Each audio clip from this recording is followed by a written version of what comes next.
E olha só o que aconteceu com um homem acusado de fraudar o programa Nota Legal. A justiça decidiu que ele terá que doar R$ 4.700 ao Lar dos Velhinhos, Francisco de Assis, do Núcleo Bandeirante. De acordo com a denúncia, o homem, que era funcionário de um escritório de contabilidade, teria cometido crimes contra a ordem tributária ao utilizar o acesso que possuía aos livros contábeis de diversas empresas para criar notas fiscais falsas e, com isso, obter créditos do programa Nota Legal da Secretaria de Fazenda. E em plena crise de água, funcionários do Congresso Nacional foram flagrados desperdiçando a água na entrada da chapelaria. E no Guará, um vazamento jorra água em uma calçada na QI 18. A CAESB foi chamada para resolver o problema, mas só apareceu quase 24 horas, um dia depois da reclamação. Repare só nessa imagem. A água corre no meio da rua, desse jeito, há quase 24 horas. O vazamento foi registrado por moradores da QI 18 do Guará 1. A gente já está com esse vazamento aqui desde ontem, quarta-feira, à tarde, e até agora ninguém veio olhar. Já ligamos por diversas vezes e ninguém da CAESB apareceu até o momento. De acordo com a comunidade, o vazamento foi provocado por um cano que estourou na quarta-feira. Moradores afirmam ainda que a CAESB só apareceu para resolver o problema no meio da tarde desta quinta. O que a gente fica preocupado não é comigo, é com todos, né? Porque nós estamos vivendo essa crise de água aqui em Brasília, que está feia, né? E o desperdício foi grande mesmo. O GDF já admitiu que o Distrito Federal corre o sério risco de ficar sem água e até determinou que os órgãos públicos economizem 10% do uso. Mesmo assim, cenas de desperdício na cidade têm sido comuns. Olha aí, funcionários lavam a entrada da chapelaria do Congresso Nacional e usam mangueiras com água à vontade. E ainda essa semana, um vazamento preocupou moradores da colônia agrícola Samambaia. O vídeo enviado por um telespectador mostra a água escorrendo a céu aberto na chácara 113. O morador disse que o problema já acontecia há 2 semanas e que uma equipe da CAESB até esteve por lá, mas não resolveu nada.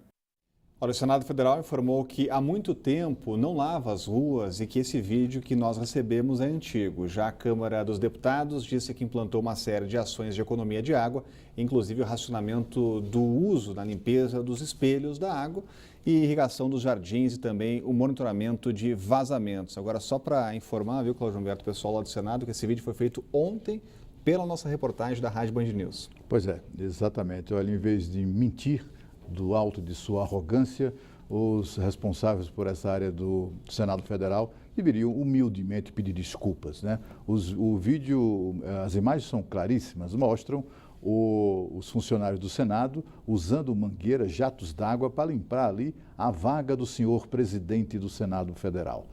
Se ao menos eles estivessem fazendo um protesto, tipo, né, vamos lavar isso aqui, lavar das suspeitas e das acusações, lavar o Senado Federal de tanta podridão que há, de que é acusado, né, poderíamos até compreender. Mas para lavar a vaga do senhor presidente, não.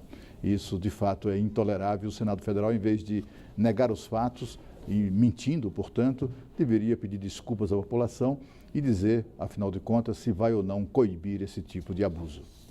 Olha, apesar dos flagrantes de desperdício, parte dos comerciantes do DF está preocupada com o racionamento de água. Em tempos de crise no abastecimento, muita gente já começou por conta própria a mudar a rotina.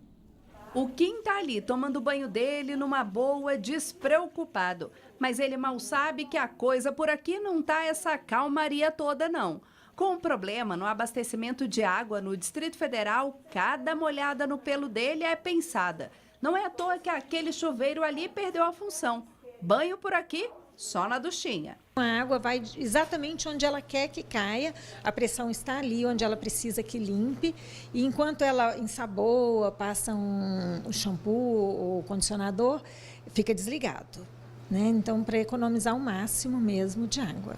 Mas o pior mesmo é que essa água cai, vai toda embora pelo ralo e não pode ser reaproveitada. A gente não pode reutilizar essa água que vem da lavagem dos animaizinhos, porque ela pode vir com pulgas, com carrapatos, com sujeiras que podem proliferar doenças. Já aqui no salão de beleza, essa reutilização de água pode ser feita. Essa água do enxágue, quando ela for realmente uma água somente com shampoo, por exemplo, não tiver muito produto químico, que ela possa ser reaproveitada em algum outro ponto dentro mesmo do salão. Se o salão tiver um pequeno jardim, essa água pode ser utilizada para jardinagem. Mas pelo que a Conceição pôde acompanhar enquanto especialista, é que o consumo aqui é feito de forma consciente. Até mesmo porque a dona do salão, a Rubiana, está de olho e cobra dos funcionários. Eu sempre estou atenta com meus funcionários a respeito da água. Quando a gente faz algum tratamento de hidratação, que tem mais de 2 passos, eu sempre estou orientando eles para a gente desligar a água quando for trocar a hidratação. E quando vai fazer massagem, a gente sempre está desligando a torneira para não consumir água sem necessidade. Outro setor que também teve que ficar atento ao consumo de água é o de posto de combustíveis.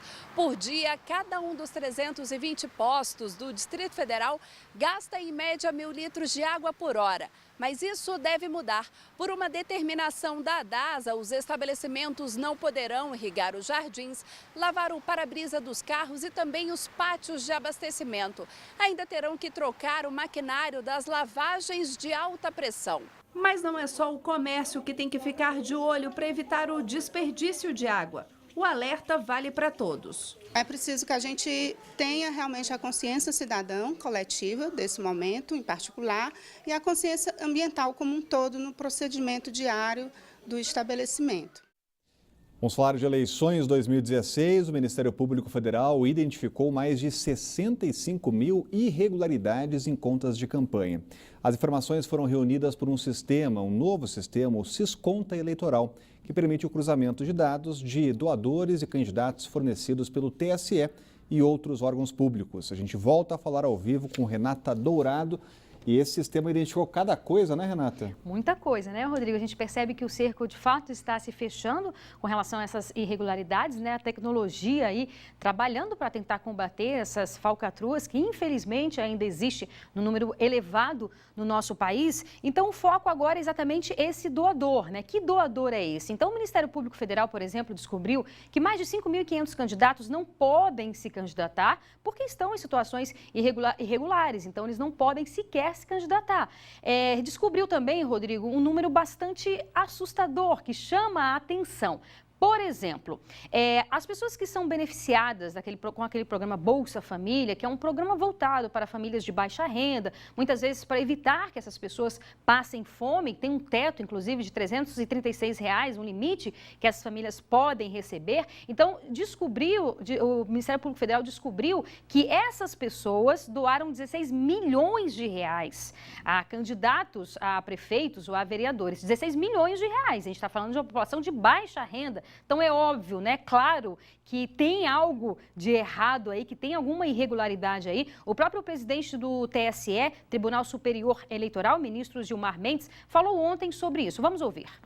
Indica que está havendo fraude. Ou essa pessoa, de fato, não deveria estar recebendo Bolsa Família, né? Essa é uma das hipóteses, ou está ocorrendo aquele fenômeno que nós chamamos do caça-CPF. Não é? A ideia de se manipular o CPF de alguém que está inocente nessa relação. Então, tudo isso terá que ser devidamente investigado. Mas isso deita uma nuvem não exatamente muito transparente sobre esse modelo de doação que nós estamos desenvolvendo. Pois é, então todos esses dados aí foram enviados para o ministro do Desenvolvimento Social, ministro Osmar Terra, que, claro, considerou aí esse episódio escandaloso e diz que a investigação vai ser maior, obviamente, que a fiscalização, que ele vai apurar essas irregularidades. E a gente lembra também que, recentemente, o próprio Tribunal de Contas da União também fez um levantamento apresentando várias irregularidades, inclusive pessoas mortas fazendo doação, né, Rodrigo? Obrigado, Renata. Informação importante, investigação, agora uma espécie de laranja, é isso, Cláudio Roberto? Se caça a CPF? Pois é, mas olha, é o seguinte, a Justiça Eleitoral tem sido até um tanto quanto condescendente em relação a isso, porque essas pessoas ou os partidos estão ganhando uma segunda chance de refazer a prestação de contas, de corrigir, de substituir o cara do Bolsa Família por alguém real, né? Porque afinal de contas essa história de beneficiados do Bolsa Família financiar campanha de político, isso é coisa de político picareta que tem acesso ao cadastro, ao cadastramento dos beneficiados, pega lá o nome da pessoa, o CPF dela e utiliza e coloca como se fosse doador de campanha eleitoral. Esse tipo de crime tem que ser punido exemplarmente, mas a Justiça Eleitoral, para não criar um grave problema para a Justiça, com milhares e milhares de processos a mais, resolveu dar uma segunda chance aos partidos para que eles corrijam essas declarações fraudadas de contas. E a seguir, Elza Soares e Gal Costa fazem show de graça aqui em Brasília no fim de semana. A gente volta já já.